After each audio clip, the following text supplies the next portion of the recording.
let's go over to the news you're making. Ted, I love you, buddy, but I am a believer in punching up, and here you are punching down at poor SNL. Look at Yeah, I know it's off brand for me, going after little old SNL. this small indie show, Yeah. this A comedian like myself should not be taking down one another. A boutique little show like SNL. Yeah, man. Last Sunday, I woke up to just a barrage of messages saying, "Hey, did you see SNL did your Zillow joke?" Is that how it happened? People were like messaging. Okay, because we're gonna play your video in just a second, but before we do that, so let's hear so you wake up and people are like texting you and messaging you. I mean, like I said, I have a 1-year-old. I'm in bed by 10 o'clock. I don't stay up for SNL. I don't know what the hell's going on. So yeah, I get all these messages saying that SNL stole your Zillow joke. I have a joke about Zillow that was on my last special, which I put out in 2020. It's called Cut Up. It's available on YouTube. And that's a joke I'd been doing since 2019. The finished version that wound up on my special was in fact from 2019, because the title Cut Up refers to, this is a series of shows that were cut together for my special. Since I couldn't, due to COVID, I couldn't shoot it in a theater, so we wound up cutting together the special. So the Zillow joke that's on my special was from 2019, and it was basically the same joke. And can we watch is it cool if we play the video? Is that all right? Let's do it. Yeah. All right, so here's the video. This is your pinned tweet, and here's the bit, and here's what SNL did. Here's kind of the collage explaining what went down. She and I do not sext one another. No judgment if you do. We just don't sex. What we do is we send one another properties on Zillow or Trulia. That's like our dirty talk. Are you bored? And then here's SNL. Looking for something to spice up your life? Oh, yeah. 3 bedrooms, 2 bathrooms. You are a bad girl. The guest house has its own little kitchen. Oh. 800,000. You are nasty. Who likes a big backyard? Who likes a big backyard? Zilla. So that's what went down. That's the SNL thing coupled with your stand-up. And, so I heard about this and I saw, your tweet, and I watched the video, and, it's one of those things, and we talked about this briefly off mic, but, I went through that Twitter thread and I saw some people, some comics that were kind of like not on your side on this one a little bit, that were saying, oh, well, and here's the thing. In our world, parallel thought, yes, that does happen. There are times where it's like there might be some overlap in something and it was just whatever, but you have to look at the context. And I feel like it's the comedian's job to kind of tell the difference between, this is just a little bit of parallel thought, or it's a similar premise but different execution, and, oh, there's way too many similarities here. And in this case, it's like, okay, you were talking about it. I mean, first of all, the premise of, looking at real estate for like pleasure. Okay, that's a thing that's been around, certainly. But in this particular case, you're talking about Zillow specifically. So do they. You bring it up in the area of sexting. So do they. You bring it up in sexting in a romantic context. So do they. You were performing this joke where? At the Comedy Cellar in New York City, where SNL writers go. So, I mean, this is like a textbook example of like, okay, here's where this is stealing, like, and I don't know. I look forward to getting your take on this. I don't know if it was intentional, or I'd like to think it was unintentional. I'd like to think that somebody probably saw you do that bit, forgot about it, not subconsciously, but kind of forgot about it in real time, and then pitched this thing, didn't realize it. And now upon seeing this, they should be like, you know what? I fucked up. Yeah, I probably did see Ted do that bit. They're way too similar. Obviously, we gotta make it right. Yeah, I mean, all of the scenarios that you brought up are possible. Who knows what really happened? All I know is, as a comedian, when you see a bit that you put out, a year ago that you've been doing for 2 years, and as you said, I've been doing it at the Comedy Cellar, where plenty of SNL writers and performers come through. It made me uncomfortable. And also the fact, what recourse do you really have when you're a comedian and SNL takes a joke, And I've had this happen in the past where it was like, a bigger comedian or someone, you have something that's overlapping. Sometimes you just have to say, like, all right, I guess I can't do the joke if SNL's doing it or whatever. But luckily with social media now, you can fight back and at the very least say, look, this is a joke that I did years ago, and it's on my special. It's on YouTube. You can watch it. You can judge for yourself. And at the very least, you can kind of claim that, you did the joke first. And, in a weird way, it kind of also creates publicity and it creates eyeballs. And also I decided to make a joke of it. Like, I didn't come at them and say, like, my lawyers are, I'll see you in court. It was like, Venmo me $1 million by kickoff of the Super Bowl. Yeah. And then I held a press conference at halftime of the Super Bowl on my Instagram. So I kind of like I made a joke of it. And then a fan of my work created a change.org petition that has like over 1,300 signatures. So just kind of the goodwill of people saying, look, this is messed up that SNL did this. This is on his special. So at the very least, it kind of creates awareness of that paradigm where, as you well know, when you're in this precarious position of being a freelancer, being in the arts, you don't have much recourse other than to publicly call them out and demand $1 million on Venmo. Do you know who pitched the bit? Like, have you found out anything since this campaign's been going on? A few people tweeted the names of the writers of that sketch. I think it was Anna Dresden, who I don't know, but I think she's a stand-up. And then this other guy, Streeter or something, or I forget his last name. And yeah, there were 3 writers. So, like I said, who knows for sure? But when you're doing, I did that bit at the Cellar all the time, like for a year, so if anyone came through, it's very possible that they could have seen it. And like you said, malicious or not, sometimes things just stick in your brain. But Sure. The fact of the matter is, it's pretty cut and dry. That bit is on my special from 2020. So just make it right. Just put Alexandro in his sketch and pay him some money. That's it. You got the resources to do both those things. Well, what's funny is so many people have said, like, yeah, hire him as a writer or make him the host. I'm like, what makes you think I want to be on SNL? Like, that show hasn't been funny in years.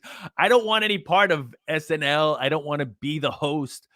What I want is to be them to acknowledge that the bit existed first, and whether they stole it or not, that, the way it works typically, if I was like somebody that had endless resources, they would have to at least acknowledge, yes, he wrote this first. There would have to be some acknowledge and probably some remuneration for the fact that it was mine first, Yeah. But like I said, all you can do is just have fun with it and talk a little shit and, make outrageous demands. And it has been good, actually, because people have been going to see my special on YouTube. The numbers have gone up significantly, even in the last couple of weeks. So, to me, that's a plus. It's like I said, when you're a freelancer, when you're kind of you don't have a budget to promote these things, you just put out your stuff and you try to promote it as best you can.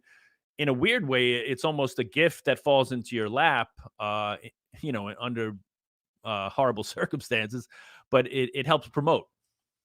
Totally, man. Well, so this is a story, and I'm not going to say the comic's name because I don't know if they'd be okay with me sharing it or not, but a comic that I know, this happened to them, and this was pre-internet. They were a club comic going all around the country, and they heard one of their jokes pretty much verbatim on Leno. And so, and again, this is pre-internet, so they wrote the network And, the person said, "Hey, I'm a comic. I've been a comedian for so many years. This is the joke that I do. I heard this joke pretty much verbatim on Leno recently. I've been doing the joke for this long." And some time passed, and he got a phone call from Jay Leno. And he Wow. picks up the call, and it's Jay Leno himself. He goes, "This is Jay Leno." And he goes, "Wow, okay." And he goes, "I heard that you're accusing me of stealing your material." One of us has to do a Jay Leno impression as well. I heard you. I heard you think I'm stealing your material. I heard you think I'm stealing your material. And the guy goes, "No, I didn't accuse you of stealing my material. I think that one of your writers, either intentionally or unintentionally, submitted a joke that I do that I've been doing all over the country, and yeah, it's basically my joke." And then Jay goes, "Well, I mean, what do you want me to pay you? I can pay you. I mean, I want to make it right." And the guy goes, "Yeah." So what happened was the guy actually said, "I'd like some compensation. That'd be great," which I think it was a joke. So I think it was just $50 at the time or something like that. But then he was like, "But I think I should be writing for you." And he ended up getting a freelance Leno gig out of it. He said, I mean, the way he tells the story, from that day forward, he would just open up a newspaper to start his day, have a cup of coffee, pound out 30 topical jokes, fax them to Leno. Anything Leno used, he got paid. And it was a couple hundred extra bucks a week typically, which, hey, back in those days, that's a lot of money, especially if you're on the road full time. So, Sure. Yeah, I mean, I guess that's a decent outcome considering, the alternatives. Like you could very easily see that letter just going nowhere. But to get a call from right. Leno himself, so I'm still waiting for Lorne Michaels to call, but we'll see. Do you got a Lorne impression? I don't know if I have one. I mean, I could do a Dr. Evil impression, which is basically supposed to be Lorne, right? I understand we stole a bit of yours. You said I stole your material. Right. From Cut Up. Am I pronouncing that correctly? Yeah. So I don't know. I've met Lorne Michaels once in my life. I did a submission, like one of those showcases at the comic strip, probably back in late 90s, early 2000s, where they're recasting and they take a look at, probably hundreds of comedians. But I did my set at the strip that night, and I actually got to see Lorne afterwards. I just happened to be in the lobby afterwards, and he was walking out with kind of a little entourage. And he walked over to me and he said, "Great set. We'll be stealing some of your stuff at an undisclosed time." I see a Zillow bit in the future. What's Zillow? This is the 90s. We'll find out. That's right. Yeah, he can see it in the future. He was complimentary. Yes, he saw the big picture. But yeah, that was the only time I ever actually met him. But yeah, who knows, man? I mean, like I said, in a certain sense, it's you have a little fun with it. It's comedic. You demand $1 million. But on another level, it's very serious because, as I said, a life in the arts, a life as a freelancer, it's very precarious. You don't really have many avenues other than social media. And fortunately for me, a lot of people kind of picked up and retweeted it and amplified it. So, well, and it got picked up, wasn't it? Vice picked it up, right? Like, didn't Vice pick it up? And Vice and a few other Vulture, a bunch of people wrote articles on it. So that's been gratifying. Just that, because I think it was also a very popular sketch. It was really one of their most popular sketches. From one of the articles I read, they said, in the last decade, maybe. So, so I think all of it has kind of helped to create a little bit of publicity around the fact that I had done the joke first. Do you think they did it on purpose, or do you think it was an accident? I honestly don't know. I think either is possible, and as I said in press conference, in your heart, writers, in your heart what you did, and that's the true measure. So yeah, I don't know. Either is possible. I would hope that it was a case where it was either a coincidence or parallel thinking or whatever. But as I said, it's important to me that people know that I did it first. So here's the petition. We'll show everyone the petition. You can go to change.org, sign it, and you're almost at the 1,500 mark, man. Let's get it up there, folks. Folks. We'll include the links in all the clips and stuff like that, so folks can sign it who are watching this show. Let's get it to 1,500. So you haven't had any communication from the network or anyone? Because I mean, it's been out there. They had to have seen it. They have to know it exists. I would think so at this point, because it was Super Bowl Sunday, and I think that worked in my favor too. That, you know, Super Bowl Sunday, so many people are on social media, and there's so much kind of going on anyway. So yeah, it really kind of snowballed a bit. So I would think somebody over there, and also there's so many comedians. You know, Michael Che's the head writer. You know, I know him. I'm friends with him. I've known him a long time. So I would think that somebody kind of tipped them off, like, oh, take a look at this. But, you know, again, them being the behemoth that they are, they don't really have any need to address it unless it becomes so big a story. You know, I think, you know, depending on the comedian too, you know, I'm not a household name. So if you're somebody bigger and it becomes like a really big story, then maybe they would feel pressure to do that. So yeah, who knows? I mean, like I said, I'm just kind of riding the horse as far as it goes. And, you know, the petition came up, and then all these stories came up and press came up. So I figured, like, yeah, why not see what we can do, if nothing else, to make people aware of my work. When you first saw it that morning, what was your initial reaction? Were you angry, or were you kind of like, well, this could be an opportunity to have some fun? Were you flattered? You know, I don't think that I really saw it as an opportunity at that time. When I first saw it, it was more like annoyance. Yeah, just a little like, oh man, you know, this kind of sucks that they took the bit, or they, you know, it's basically the same exact joke. It seems a little too close for comfort. Um, you know, and I was kind of weighing my options. My wife, to her credit, was like, yeah, why don't you just like have some fun with it and just kind of, you know, let people know, but, you know, make a joke of it. So that was good advice, because I don't know if I would have either just not done anything or maybe reached out to somebody behind the scenes, but I was like, let me just demand $1 million and and see where it goes. And like I said, what was interesting was seeing how it just grew on social media. That was what was funny, like people sharing it and people retweeting it. And, you know, that was what was kind of fun. It was a fun way to spend Super Bowl Sunday, just watching the thing go nuts, because that was the true measure of, you know, I also edited that short video that you showed.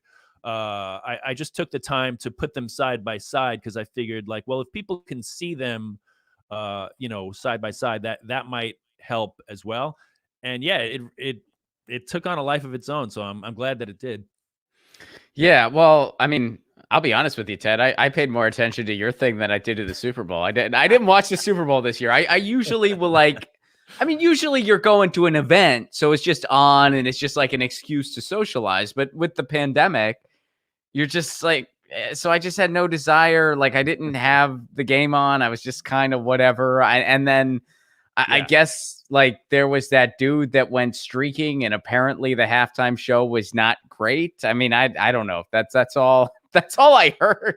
No, same. It kind of gave me an excuse to, like, you know, half watch the Super Bowl, but I was really more scrolling my phone, just seeing what the hell was going on with my demand for $1 million.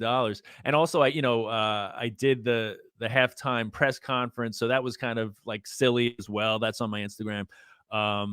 So yeah, I kind of tried to straddle the line between, like, I'm dead serious about this. I expect $1 million in my Venmo. And another thing that was fascinating was the demand for $1 million on Venmo. People started sending me $1 here, $5 there, to the point where I think I got close to $400 from people just saying, like, hey man, supporting you, you know, good on you for speaking out against SNL. So that was like a nice kind of, show of solidarity from people that I wasn't even expecting, that, they reached out and sent me money on Venmo. Now, were they already fans of yours, or were these like new people who are like, hey, I enjoyed that bit and I watched your stand up and you're the guy, so here's some money? It was a mixture. It was a mixture of people. Nice. Hey, man, I never heard of you, but they definitely stole your bit. Here's, have a beer on me. Here's $10.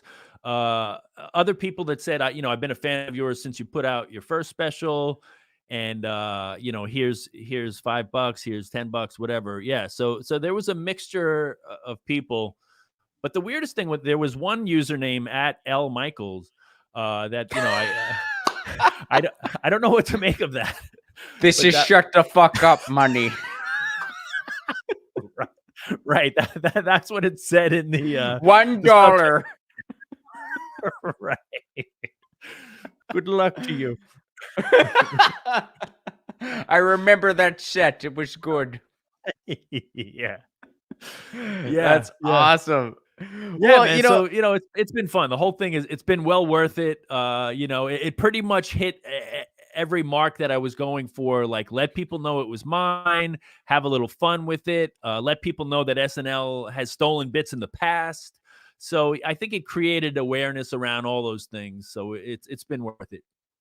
How do you think this is going to end, man? Do you think, because I feel like they have to have some kind of, they have to acknowledge it to some extent, don't you think? I feel like there's just too much going on at this point. You've been published in a few major publications, Yeah, I don't know. I'm curious if they will. I'm inclined to think that they won't, just because of the fact that it kind of behooves them to hope that it goes away and just stay quiet, right? Like the longer they stay quiet and just kind of wait for it to fizzle out or whatever, that kind of works in their favor. So that's why I'm hoping, like, the petition kind of keeps growing, and just that people, because people are still finding it. Not everybody found it that first, on Super Bowl Sunday or in the subsequent days. So if people keep finding it, that's great. To me, it's important that they're aware of that dynamic of, as you said, with your friend who Leno later contacted. A lot of comedians have been in this position, and there's not a whole lot you can do. So for me, it's actually been a pretty positive outcome given the alternatives. I feel like, you know what? And maybe I'm just being Joe Optimism because it's not me in your shoes, but I think I think they're going to give you a settlement of sorts. I think you're going to get some cash. I don't think it's going to be $1 million, but what's funny, man, is I've heard that Zillow stock has gone through the roof because of in part because of that bit. So many people are talking about it, and Zillow's model is largely advertisement based because of the fact that people go and they scroll and they look at properties and stuff.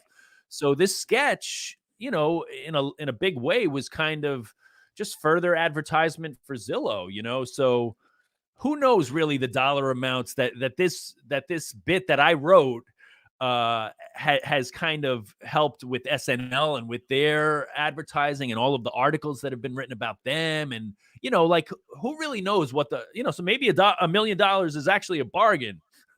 Man, now I feel like we're dragging it into, like, there's actually a really sad ending to this story. In the end, who were the real winners? The biggest capitalists of all, Zillow. Zillow were the real winners here. And then they just sued Ted and SNL for copyright infringement. That's what they couldn't do. They could not do that. That wouldn't be a law, but yeah. Well, you'll never really go wrong betting that the capitalists win in the end, So yeah, that's a likely outcome, but I'm hoping, like, when things are true, and this, Ron, like when something is true and people can sense, really what's going on, it tends to have legs. And like what's happening with Fight for 15 today, I'm certainly not comparing myself to a movement like that. It's obviously much more important and has much more dire consequences. But when people sense that something is true, they get behind it and they amplify it. So in a smaller way, obviously, I think that's what's happened with this. And it's been, as a comedian too, it's gratifying when your fellow comedians amplify it, and people that say they take up for you and they like, I've known Ted for 20 years or whatever, and obviously this is his bit. So, the goodwill that's come about has been has been a really kind of you know, a gratifying side thing that my colleagues vouch for me. Get your news on with Ron. Don't you wanna know what's going on? We're getting our news on today. Get your news on with Ron. Don't you wanna know what's going on? We're getting our news on today. Yeah, yeah, yeah. You can tweet me an article at Ron Placone. We'll go through it together and make it our own. Get your